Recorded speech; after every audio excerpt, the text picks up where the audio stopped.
오늘 말씀 제목은 소경들의 크리스마스가 되겠습니다. 소경들의 크리스마스, 영적 소경들의 크리스마스가 되겠죠. 자, 본문에서 주님께서 제자들에게 물으셨습니다. 사람들이 나를 누구라 말하더냐? 그러자 제자들이 대답하기를 어떤 사람들은 침례인 요한이고 어떤 사람들은 엘리야, 어떤 사람들은 예레미야 혹은 선지자 가운데 한 사람이라고 말하더라고 말을 했습니다.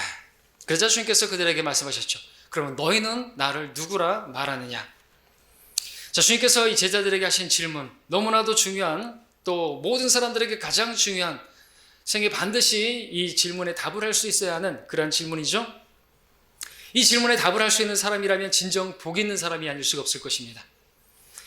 왜냐하면 주님께서는 누구신지를 아는 사람이 복된 자인 것이죠. 복음을 통해서 구원받은 사람들은 복 있는 사람이죠. 또 예수님은 복의 근원이신 분이기 때문에 그렇죠. 때문에 17절에서 베드로가 예수님을 그리스도요 살아계신 하나님의 아들이라고 했을 때 주님께서 뭐라고 하셨습니까? 17절에서 네가 복되다고 말씀을 하셨습니다.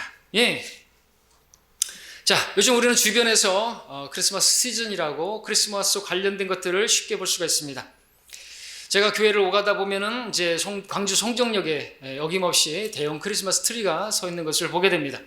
또 우리가 복음을 전하러 충장로를 가다 보면 구도청 앞에 세워진 큰 대형 크리스마스 트리를 볼 수가 있습니다. 또 제가 거리 설교하는 충장로 우체국 앞에는 자선 냄비를 걸고 종을 흔들면서 딸랑거리는 구색은 볼 수가 있습니다. 마트에 가도 크리스마스와 관련된 상품들이 어른이고 아이고 할 것 없이 유혹하고 있습니다.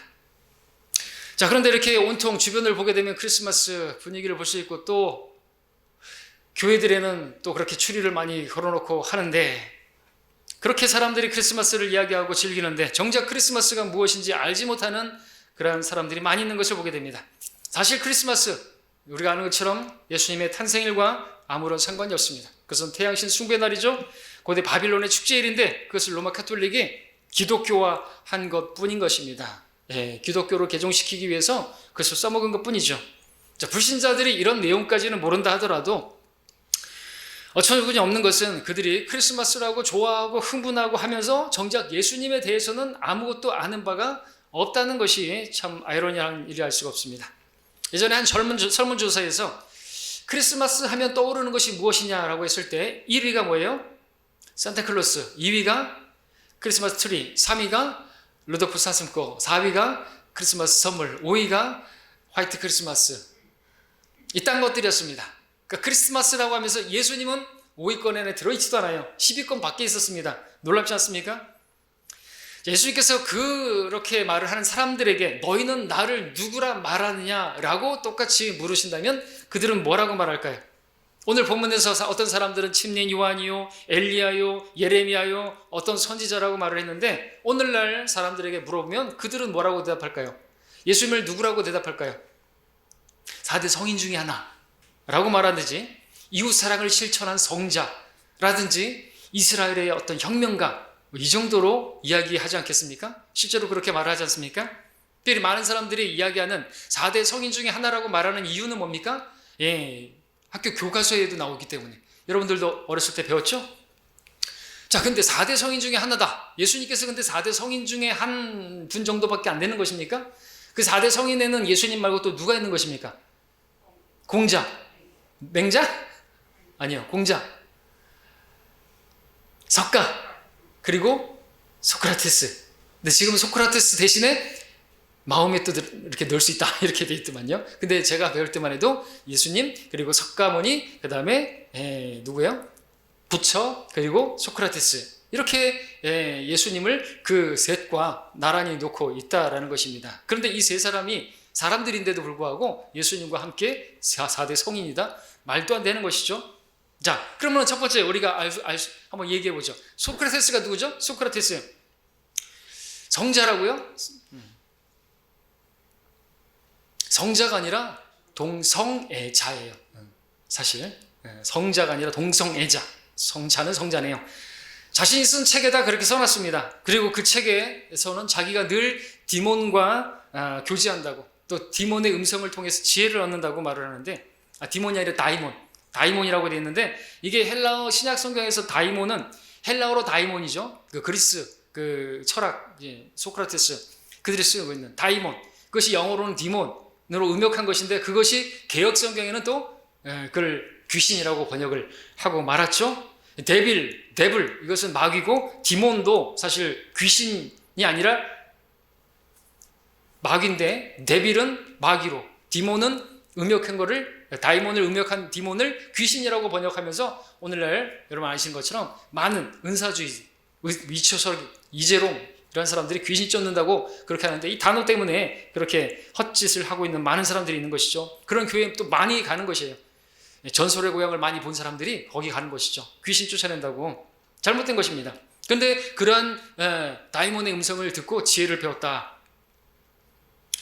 자, 그가 했던 유명한 고백 가운데 뭐가 있습니까? 내가 아는 것은 내가 아무것도 모른다는 그것을 알 뿐이다. 이렇게 말을 했습니다. 사실 말장난입니다. 철학자들 보게 되면 말쟁이들이죠. 게다가 소크라테스는 우상 숭배자였습니다. 자기가 섬기는 뱀신에게 수탉의 피를 가지고 제사를 드리던, 그리고 독약을 마시고 자살한 사람이었죠. 소크라테스, 그는 그런 사람입니다. 그런 자가 무슨 성자라고 말할 수 있습니까? 성인이라고 말할 수 있습니까? 다음 공자를 알아볼까요? 공자는 누굽니까? 정치적 야망가죠. 정치적 야망가. 그 야망을 실현해 보려고 나름 애썼지만 당시 군주들이 그를 받아주지 않자 후에는 후하게 전념하던, 그렇게 힘쓰다가 간 사람입니다. 무지한 사람들이 그를 우상시해서 그렇지 그렇게 대단한 사람처럼 만들었지 사실 아무것도 아닌 그도 죄인일 뿐입니다. 그에게 한 제자가 죽음과 그 죽음 후 사후에 대해서 물었습니다. 그러자 공자왈, 내가 이 생에 대해서도 모르겠는데 사후 생에 대해서 어떻게 알겠느냐라고 말한 일화가 있습니다. 그럼 자기가 어디서 어디로 가는지도 모르는 그런 죄인이었던 뿐인 것이죠. 이런 일화도 있죠. 잘 아시는 것처럼 한 제자가 밤하늘의 별들을 가리키면서 저 별들의 개수가 몇 개냐고 물었더니 공자왈, 너무 멀어서 모르겠다. 그러자 다른 제자가 물었죠. 그럼 선생님의 눈썹에 있는 눈썹의 개수는 몇 개입니까? 물으니 공자왈, 너무 가까이 있어서 모르겠노라. 자, 그런데 우리 주님은 어떤 분이세요? 예수님은 어떤 분이세요? 저 멀리 있는 하늘의 별들의 개수를 다 아실 뿐만 아니라 그 별들의 이름을 다 지으신 분이고 그 이름으로 부르시는 분이라고 말하고 있습니다. 그리고 눈썹의 개수보다도 많은 머리털 개수까지도 헤아린 바 되신 분이시다 말씀하고 계십니다. 멀리 있어서 모른다고요? 가까이 있어서 모르는데 아무것도 모르네요? 우리 주님은 다 아시는 것이에요. 별들의 개수가 뿐만 아니라 이름까지도 아시고 눈썹 개수 정도가 아니라 머리카락 개수까지도 실시간으로 아신다는 것이죠. 아침에 몇 개의 머리카락이 빠졌는지도 아시는 분이 우리 주님이신 것입니다. 자, 그 다음에 부처는 어떻습니까? 부처라는 사람은 사람이죠. 사람이 왜 사람을 숭배하는 것입니까? 자, 그는 하나를 주장했습니다. 석가가 탄생했다는 석탄일에 보게 되면 아기 석가가 이렇게 손가락을 하나 들고 있는 것을 보셨을 것입니다. 하나라는 게죠. 모든 게 하나라는 것입니다. 하늘과 땅, 선과 악 다 같은 거라는 것이죠. 선과 악이 없습니다. 뭔가를 나누는 것에서부터 문제가 생긴다. 어떤 편견을 갖는 것부터 시작되는 모든 어떤 그 문제가 생긴다. 이렇게 말합니다. 하나님도 없고 마귀도 없고 그런 것들은 다 구별된 것이 아니고 구별 짓지 말라고 말하는 거죠. 하늘나라 지옥 같은 것도 다른 것이 아니라고 말합니다. 죽을 때 자신은 지옥으로 간다고 말했던 이유도 지옥이나 하늘나라랑 똑같기 때문에 아무런 이유, 차별이 없기 때문에. 그러니까 성철수도 그랬죠. 자기는 저 지옥으로 간다. 그래서 사실은 하늘나라고 없고 지옥도 없기 때문에 하나이기 때문에 그렇게 말한 것이다 말할 수 있습니다. 자, 그렇게 주장한 이유는 인간의 고통을 고통을 없앤다고 한 것이죠. 그러기 위해서 모든 것이 하나라고 말한 것입니다. 그가 말하는 구원이라는 게 무엇인가? 인간은 아무런 죄를 짓지 않고 아무도 죄를 짓지 않는다는 걸 깨달음으로써 구원을 얻는다고 말합니다. 그러니까 그는 죄를 인정하지 않는 사람이었던 것입니다. 왜냐하면 그 죄를 인정하는 순간 불행해지니까, 괴로워지니까. 그런데 기독교계에서도 거듭남 죄상의 비밀을 풀었다고 하는 사람들도 이렇게 가르치죠. 죄를 지어도 그것을 죄로 인정하지 않아요. 왜요? 그 죄를 인정하는 순간 괴로우니까, 불행하니까. 그래서 구원받은 사람은 죄를 지어도 죄가 아닌 것이에요. 이 부분에 있어서는 부처하고 똑같은 생각을 가지고 있는 것이죠. 그걸 죄라고 생각하면 안 되는 것이에요. 결국엔 그러한 죄에 번뇌에서 없애겠다고 인간을 착각 속에 빠뜨린 것입니다. 그런 착각 속에 살던 석가모니 와 죄가 없으신 예수 그리스도와 비교하면서 4대 성인이라니요. 말도 안 되는 것이죠. 자, 이들은 물론 그 예수님을 몰랐기 때문에 이런 망언을 했다고 할 수가 있겠습니다. 그런데 예수님을 안다고 하는, 예수님 이후에 태어난 그런 사람들 중에서도 망언을 하는 사람들이 있는데 그 중에 슈바이처가 있습니다. 그를 믿음의 성자라고 말을 하기도 합니다. 많은 사람들이 그를 기독교적 희생정신과 기독교적 윤리관으로 살았던 위인으로 칭송합니다. 그러나 그는 구원받은 믿음의 사람이 아닙니다. 그는 이런 책을 썼습니다. 히스토릭 지저스라는 책을 썼습니다. 역사적 예수라는 책으로 번역됐죠. 그 책이 뭐냐? 초자연적인 예수 같은 건 안 믿겠다는 것이죠. 동정녀 탄생이라든지 무리를 거스르신 예수님이라든지 죽은 나사로를 살리셨다든지 부활하셨다든지 그런 예수는 믿지 않는다는 거죠. 그러니까 어떤 예수를 믿느냐? 사케오의 집에 들어가신 예수님, 세리들과 함께 하신 예수님, 소외계층과 함께하는, 아픔을 품은 예수, 가난한 자들과 병자들과 함께한 그러한 예수만 믿겠다는 것이죠. 인간적으로 선한 휴머니스트적인 예수만 믿고 그리스도로 믿는다든지 하나님의 아들로 믿는다든지 심지어 그분이 하나님이시라든지 육신으로 오신 하나님이라든지 이런 하나님은 안 믿는다는 것입니다. 마하트마 간디도 마찬가지로 슈바이처와 같은 예수를 믿었습니다. 그들은 자기들의 이성으로 이해가 안 되는 것들은 믿지 않은 것이죠.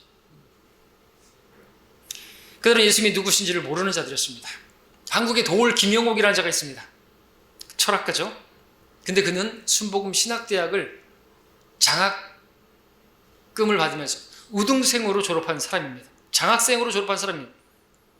근데 그는 예수님을 모르는 사람입니다. 그는 여호와를 야훼라고 말을 하는데 야훼는 이스라엘 민족 신이라고 그렇게 말을 합니다. 그러면서 말합니다. 이스라엘에 야훼라는 민족신이 있는 것처럼 우리에게는 단군이라는 민족신이 있다. 그런데 왜 우리가 이스라엘 민족신을 믿느냐? 야훼도 말하기를 너희는 다른 신들을 섬기지 말라고 했는데 이는 다른 신들이 있다는 말이 아니겠느냐? 그러면서 이스라엘은 그들의 신으로 야훼를 섬겨도 되지만 우리는 우리의 민족신 단군을 섬겨야 하는 것이다. 이렇게 말한 사람이 도올 김용옥입니다. 자, 이들 외에도 많은 사람들이 예수님에 대해서 잘 모르고 헛소리하는 사람들이 있죠. 그 중에서는 조용남이라는 사람도 있죠. 어떤 책을 냈습니까? 예수의 삿발을 붙잡다. 뭐 이런 책도 예수님께 태클을 건 사람이죠. 자, 근데 이렇게 예수님 초림 당시에도 그랬다는 것이죠. 사람들이 예수님을 잘못 알고 있었습니다. 예수님을 어떤 사상가, 정치가, 무슨 운동가, 뭐 이런 정도로, 경제가 이 정도로 알았다는 것이죠. 자, 지금 말씀드린 이 부분을 마태복음 22장 가서 살펴보도록 하겠습니다. 자, 마태복음 22장 여기 보면 이제 우리가 보고자 하는 그 세 가지 질문을 볼 텐데요. 이 세 가지 질문에서 보게 되면 예수님을 모르고 있기 때문에 이러한 질문으로 예수님께 접근한 사람들을 보게 되는 것입니다. 근데 오늘날도 마찬가지라는 것이죠. 말씀드렸던 것처럼 그런 사람들이 그렇게 생각하는 것처럼 이들도 그렇게 예수님을 몰라서 영적 소경들이라 이런 질문을 하는데 22장에 우리가 잘 알기 때문에 다 알지 않습니다. 17절만을 보게 되면 자, 사람들이 물어보죠. 질문이 뭡니까? 그러므로 선생님의 의견을 우리에게 말씀하여 주소서. 카이사에게 세금을 내는 것이 옳으니까 옳지 아니하나이까? 라고 물었습니다. 자, 세금 내는, 말하자면 정치적인 문제를 가지고 예수님께 나온 것이죠. 그때 예수님께서 하신 말씀, 그 유명한 말씀 21절의 하반절만 읽으면 말씀하셨습니다. 카이사의 것입니다. 그러니까 그러면 카이사의 것은 카이사에게, 하나님의 것은 하나님께 바치라고 말씀을 하셨습니다. 자, 예수님께서 이들의 마음을 아시고 답변하신 것인데 그 유명한 정치와 종교가 분리되어야 한다는 정교 분리의 헌정과도 같은 말씀을 하신 것이죠. 예수님께서 다시 왕으로 오시기 전까지 정치와 종교 분리되어야 한다라는 것을 분명하게 말씀하신 구절이 이것입니다. 근데 오늘날 한국의 기독교 지도자들이라는 사람들조차 이걸 모르죠. 왜 그런가? 그들은 칼빈의 추종자들이기 때문에 그렇습니다. 칼빈은 제네바에서 왕이었습니다. 칼빈은 교회가 곧 국가였던 것이죠. 국가는 곧 교회였다라고 가톨릭이 말하는 것과 똑같은 것입니다. 그러니까 정교 일치, 그러한 운동자였다라고 말할 수가 있는 것이죠. 자, 근데 우리가 알아야 될 것은 정치와 종교가 하나가 되면 안 되는 것이죠. 왜냐하면 그것은 하나님께서 나누신 것이기 때문에 그렇습니다. 근데 이 나누어 놓은 것을 합치려고 하면요, 그것은 패망하게 됩니다. 여러분들 그 정치와 종교가 일치해가지고 잘된 나라 있습니까? 부패하지 않은 나라 있습니까? 신라도 정치와 종교를 분리시키지 않고 하나로 만들었던 불가교국가였습니다. 고조선도 재정일치 국가였고 서양에서도 이란의 호메이니도 그랬고 탈레반도 그랬고 정치와 종교가 이렇게 하나가 돼가지고 부패하지 않은 그런 나라는 없었던 것이죠.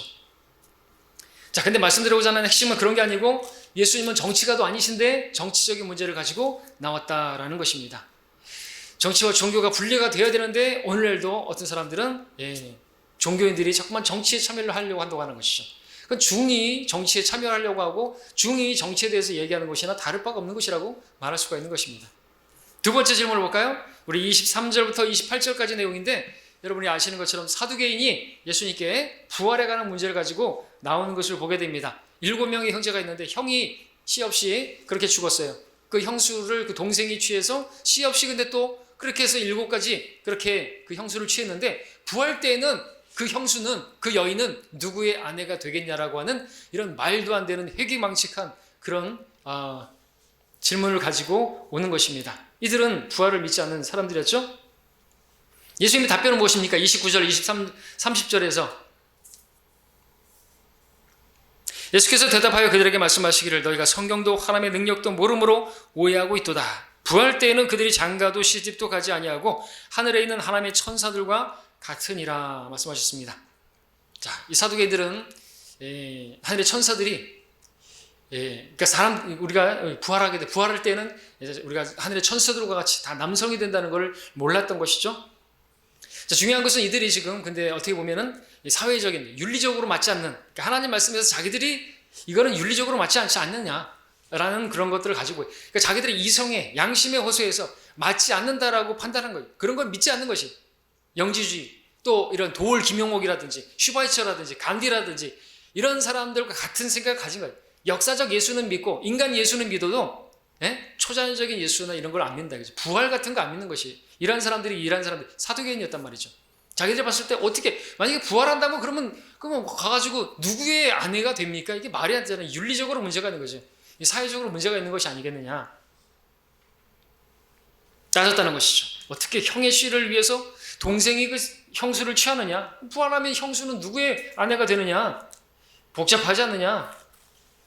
네, 예수님께서는 말씀하셨습니다. 너희가 성경을 모르기 때문에 하나님 능력도 모르기 때문에 오해한다 이거죠. 많은 사람들이 그렇게 하나님 능력을 모르니까 역사적 예수님, 뭐 인간적인 예수 이런 것들만 얘기한다는 것이죠. 예수님을 모르는 것입니다. 소경적인 것이죠. 자, 세 번째 계명에 관한 질문이 나오는데요. 35절부터 40절까지입니다. 35절부터 40절까지 읽겠습니다. 34절에서는 한편 바리새인들이 주께서 사두개인들을 조용하게 만드셨다는 말을 듣고 함께 모였죠. 35절 그들 가운데 한 율법사가 주를 시험하고자 주께 질문하여 말씀드리기를 선생님 율법 중에서 어느 계명이 크니이까? 라고 하니 예수께서 그에게 말씀하시기를 너는 내 마음을 다하고 혼을 다하고 생각을 다하여 주 너의 하나님을 사랑하라. 이것이 첫째며 큰 계명이니라. 둘째는 이와 같으니 내 이웃을 내 자신과 같이 사랑하라. 모든 율법과 선지서들이 이 두 계명에 달려 있느니라고 하셨습니다.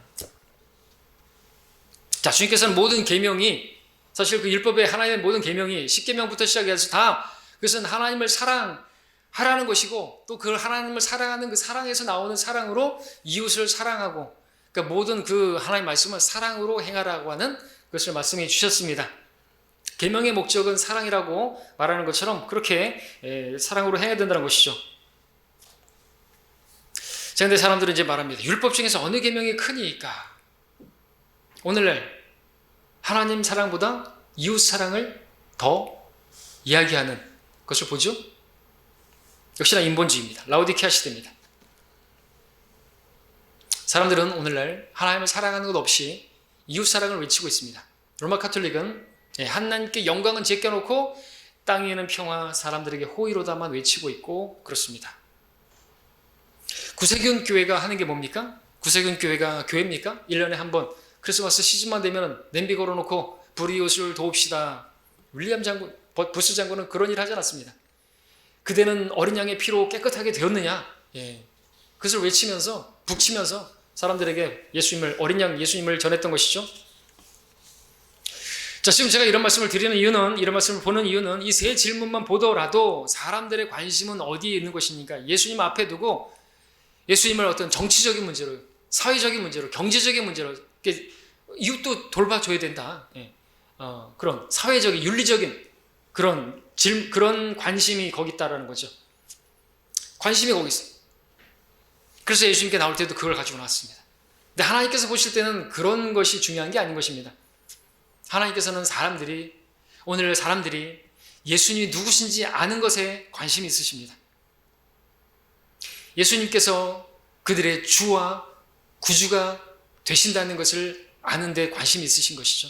또 사람들은 예수님을 다른 어떤 정치가, 사상가, 윤리 도덕가, 무슨 어떤 종교 지도자 이런 정도로 아는 게 아니라 예수님을 구원자로 알기를 바라시고 구원자로 믿은 사람들이 주로 섬기기를 바라시는 것입니다. 근데 사람들은 그분을 알아보지 못하고 있는 것이죠. 그분을 드러내기 위해서 구약 성경부터 그렇게 계속해서 반복적으로 점진적으로 계시를 해왔는데 오늘날도 사람들이 예수님을 알고자 하면 얼마든지 알 수가 있죠. 그들이 쓰고 있는 달력은 무엇을 기점으로 한 달력인가요? 예수님께서 탄생하신 기점으로부터 시작해서 2020년째가 된 달력을 쓰고 있으면서도 그들은 여전히 까막눈이라는 것이죠. 자기가 달력을 쓰고 있는 모든 세계 사람들이 바로 예수님의 탄생을 그리고 그렇게 2000번이나 넘게 크리스마스를 그렇게 보내왔는데 사람들은 크리스마스가 되어도 그 예수님에 대해서는 깜깜하게 아무것도 모르고 그러고 있다는 거죠. 이때 사람들도 마찬가지예요. 예수님에 대해서 아는 바 없고 오늘날도 마찬가지로 아는 바가 없어요. 그러나 하나님께서는 사람들이 예수님을 알기를 바라세요. 사실 예수님을 알게 되면 사람들이 가지고 있는 모든 질문, 의문들은 다 해결이 됩니다. 그래서 예수님께서는 사람들이 다른 것에 관심하지 말고 다른 것들을 질문하지 말고 예수님을 알기를 원하셨던 것이죠. 그래서 질문하시는 것입니다. 사람들은 나를 누구라고 말하더냐? 사람들은 나를 누구라고 말하더냐? 자, 지금 펼쳐져 있는 여러분 본문에도 보시면 41절, 42절에도 보시면 너희는 그리스도에 관하여 어떻게 생각하느냐? 이렇게 질문하는 걸 볼 수 있습니까? 바리새인들이 함께 모여 있을 때 예수께서 그들에게 물어 말씀하시기를 너희는 그리스도에 관하여 어떻게 생각하느냐? 그가 누구의 아들이냐고 하시니 그들이 주께 말씀드리기를 다윗의 아들이니이다라고 하더라. 그리스도, 히브리어로 메시아, 구원자라는 말입니다. 이 질문에 대답했습니다. 다윗의 아들이니이다. 예, 알고 있네요. 성경에 나와 있으니까 그들도 들은 게 있으니까 배웠겠죠. 근데 예수님께서는 하나 더 질문하셨습니다. 왜냐하면 그들이 그리스도에 대해서 절반만 알았기 때문에 그렇죠. 그것처럼 오늘날도 많은 사람들이 예수님에 대해서 사실 절반도 모르지만 그래서 인간 예수, 역사적 예수, 4대 성인 중에 하나, 이스라엘의 정치혁명가, 유대인들의 민족신 정도로 알고 있죠. 그래서 다시 질문하십니다. 43절부터 45절까지 주께서 그들에게 말씀하시기를 그러면 어찌하여 다윗이 영안에서 그를 주라 부르며 말하기를 주께서 내 주께 말씀하시기를 내가 내 원수를 내 발판으로 삼을 때까지 너는 나의 오른편에 앉아있으라 하였겠느냐. 그러므로 만일 다윗이 그를 주라 부른다면 어떻게 그가 다윗의 아들이 되겠느냐고 하시니 그리스도가 다윗의 아들이라면 어떻게 다윗이 자기 후손에게 그를 주라고 부를 수가 있느냐라고 하는 거. 이거는 산수로 계산이 안 되는 것입니다. 이건 슈바이처나 무슨 누구도 이 해석이 안 되는 것이죠. 그럼 우리는 이것을 알고 있습니다. 자, 이 질문하니까 한마디도 대답할 수 있는 사람이 없었습니다. 46절에서. 왜? 성경을 모르니까. 하나님의 능력을 모르니까. 성령의 조명이 없으니까. 예수님을 모르는 것입니다. 오늘도 마찬가지입니다. 사람들이 예수님이 자신의 구주가 되신다는 사실을 그리스도이신 것을 모릅니다. 예전엔 기쁘다 구주 오셨네 만백성 맞으라는 캐롤송이 울렸는데 그걸 부르면서도 그분이 구주이신 것을 모른다는 것이 아이러니하죠. 그래서 저는 설교할 때 많이 얘기하죠. 기쁘다 구주 오셨네 만백성 맞으라. 여러분 많이 들어보셨죠? 근데 이렇게 말을 해도 지금 사람들은 그 캐롤송이 안 들려져서 모르는 애들이 많아요. 애들은 전혀 모르더라고요. 그렇죠? 저 때만 해도 기쁘다 구주 오셨네. 캐롤송 많이 들었습니다. 그러니까 여러분들 기쁘게 그분을 받아들이기만 하면 되신다고. 그분이 우리의 구주가 되시는 분이라고 여러분들 많이 들어보시잖아요. 이거 모르지 않으실 거라고. 그러니까 여러분들 지금 주님을 인정하시고 그분을 구세주로 나를 구원하신 분으로 받아들이기만 하면 되신다고. 기쁜 소식을 전하는 거라고. 그렇게 이제 설교를 하면은 받아들여야 되는데 여전히 깜깜하고 뭔 소린지 관심도 갖지 않고 그러고 크리스마스라고 좋아하고 그런다라는 것이죠. 자, 이러한 현실에 저와 여러분은 예수님을 구주로 믿었고 주로 섬기고 있으니 얼마나 복된 자들인 것입니까? 여러분 정말 복 받은 것이에요. 복음을 받은 사람들이 복 받은 것이지 로또 복권이나 당첨되고 뭐 그런 사람들이 복 받은 게 아니라는 것이죠. 정말 예수님께서 내 죄값을 치르시기 위해서 십자가에서 내가 달려야 할 그 십자가에서 죽으시고 다시 살아나신, 그래서 내 모든 죄가 용서되었고, 그래서 내가 죄값을 치를 필요가 없고, 내가 형벌받을 필요가 없고, 다시 말해서 내가 지옥 갈 필요가 없게 되었다. 이걸 알게 되었다는 것이 얼마나 기쁜 소식입니까? 얼마나 이것이 복된 것입니까? 예수님을 내 구주로 발견한 것은 우리 생애 가운데서 가장 위대한 발견인 것입니다. 이럴 때 아멘 하시는 거예요. 맞습니까? 여러분 생애 가운데 예수님을 구주로 발견한 것이 가장 위대한 발견이십니까? 자, 그런데 예수님은 그뿐만 아니죠. 우리 구주가 되실 뿐만 아니라 예수님은 알면 알수록 정말 놀라우신 분이고, 그분은 참으로 경이로우신 분이십니다. 이는 우리에게 한 아이가 태어났고 우리에게 한 아들이 주어졌음이니 정부가 그의 어깨 위에 있을 것이요 그의 이름은 경이로우신 분이라, 경이로운 분이라, 상담자라, 능하신 하나님이라, 영원하신 아버지라, 화평의 통치자라 불리리라. 놀라우신 분입니다. 놀라운 그 이름, 그냥 부르는 게 아니죠. 자, 이제 그분께 붙여진 이름들을 열거해 보겠습니다. 그분께 이런 이름들이 붙여져 있습니다. 열거한다면 여러분 정말 놀라게 되실 것입니다. 그분의 이름들을 읊는 것이 여러분에게 지루하지 않다고 생각됩니다. 저는 그분의 이름을 열거하다 보면 왠지 모를 흥분이 됩니다. 자, 성경에서 발견하는 그분의 이름들은 이렇습니다. 경이로운 분, 상담자, 능하신 하나님, 영원하신 아버지, 화평의 통치자, 복되시고 유일하신 통치자시오, 만왕의 왕이시며 만주의 주가 되시는 분, 거룩하신 분, 진실하신 분, 다윗의 열쇠를 가지신 분, 열면 아무도 닫을 수가 없고 닫으면 아무도 열 수 없는 분, 신실한 증인이요 죽은 자 가운데 첫째로 나신 분, 땅의 왕들의 통치자이신 분, 아멘이시고 신실하시고 진실한 증인이신 분, 하나님의 창조를 시작하신 분, 빛나는 새벽별이요 알파와 오메가, 시작과 끝이요 지금도 계시고 전에도 계셨고 앞으로 오실 전능하신 분, 권세와 부귀와 지혜와 힘과 존귀와 영광과 찬송을 받으시기에 합당하신 분, 믿음의 창시자의 완성자이신 분, 귀중한 모퉁이 돌로서 교회의 기초가 되신 분, 교회의 머리가 되시는 분, 혼들의 목자요 양들의 큰 목자이시며 목자장이시며 감독이신 분, 잠들었던 자들의 첫 열매가 되신 분, 멜키세덱 계열에 따른 영원한 대제사장이 되신 분, 우리 안에 계신 그리스도 영광의 소망이신 분, 모든 피조물의 첫째로 나신 분, 참되신 분, 의로우시니 신실하시니 어제나 오늘이나 영원토록 동일하신 분, 의로우신 심판자, 영광의 주. 이라는 이름들이 다 그분께 붙여진 이름들입니다. 바로 이분이 성경에 나타난 저와 여러분의 구주 예수 그리스도이십니다. 그럼 이런 여러분에게 질문합니다. 여러분은 예수님을 누구라 말하시겠습니까? 예수님은 나에게 어떤 분이라 말하시겠습니까? 다른 사람이 뭐라고 말하든지 상관하지 말고요. 성경이 뭐라고 말씀하시는지 내려놓고요. 여러분은 예수님을 누구라고 말하시겠습니까? 선뜻 말하기 어려우실 것입니다. 다 표현할 수도 없겠죠. 저는 그분을 한마디로 여러분의 모든 것 되시는 분이다 말씀을 드리겠습니다. 예수님은 처음과 마지막이요 알파와 오메가, 시작과 끝, 모든 것이 되시는 것이에요. 그분의 이름은 I am이십니다. 요한복음에서 그분을 이렇게 소개하고 있습니다. 나는 생명의 빵이라, 내게 오는 자는 결코 배고프지 아니하며 나를 믿는 자는 어느 때도 결코 목마르지 아니하리라. 나는 양들의 문이라, 누구든지 나를 통하여 들어가면 구원받을 것이고 또 들어가면 나오며 푸른 초장을 찾으리라. 나는 세상의 빛이라, 나는 선한 목자라, 나는 부활이요 생명이라, 나는 길이요, 나는 진리요, 나는 생명이라. 나는 포도나무요, 나는 선한 목자요. 이 말씀들은 구약에 나는 난이라고 하신 그 하나님이 바로 자신이라는 것입니다. 예수님은 바로 그 여호와 하나님이신 것이죠. 그리고 이 말씀들은 바로 예수님이 나의 모든 것 되시는 분이시라는 것입니다. 그렇게 인간이라면 반드시 이분을 알아야만 하는 것입니다. 만나야만 하는 것입니다. 때문에서 세상에서 가장 중요한 질문은 과연 예수님은 누구인가? 여러분은 예수님을 누구라고 말하십니까? 거기에 답을 할 수가 있어야 되는 것입니다. 나에게 주님은 누구이신가이죠. 내 부모가 아니라 내 남편이나 아내가 아니라 나는 예수님을, 나는 나의 하나님으로 예수님을 알고 있는 것인가? 참으로 중요한 문제가 아닐 수가 없습니다. 그래서 질문하신 것이죠. 예. 그분은 저와 여러분에게 모든 것 되시는 분, 백지수포이신 분입니다.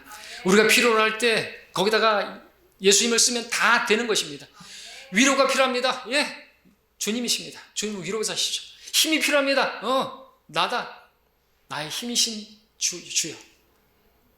내 능력이신 주님, 나의 소망이신 분, 나의 기쁨이신 분, 모든 것 되시는 분이신 것입니다. 뭐가 필요한 게 다른 것이 필요한 게 아니라 저와 여러분들은 모든 상황에 어떤 상황에서도 주님이 필요한 것입니다. 예, 우리가 그러한 분을 모시고 있습니다. 이러한 그분을 믿고 있습니다. 자, 그렇다면 우리가 이러한 분을 모르는 사람들에게 이분을 소개해야 되지 않겠습니까? 우리가 그분을 이렇게 알고 있다면 말이죠. 너희는 선택받은 세대요, 왕같은 제사장이며 거룩한 민족이요, 독특한 백성이니 이는 너희를 어둠에서 불러내어 그의 놀라운 빛으로 들어가게 하신 분의 덕을 너희로 선포하게 하려 하심이라. 우리는 그분의 덕으로 있습니다. 우리는 그분의 덕으로 구원받은, 우리 스스로의 어떤 행위나 노력으로 구원받은 게 아닌 것입니다. 전적으로 그분의 덕입니다. 그분이 나를 있게 하신 분입니다. 그분이 나를 구원하신 분입니다. 여러분에게 그러한 분이 예수님이십니까? 그렇게 놀라우신 분입니까? 그렇게 놀라우신 분을 여러분 소개해야 되지 않겠습니까? 선포해야 되지 않겠습니까? 우리의 삶, 간단히 말하면 그 놀라우신 분을 알아가는 삶이요, 그 놀라우신 분을 소개하는 삶이라고 말할 수가 있습니다. 그분이 여러분에게도 놀라우신 분이라면 말이죠. 그분을 알아가고 그분을 소개하는 그런 삶을 사는 우리 모두가 되시기를 바랍니다.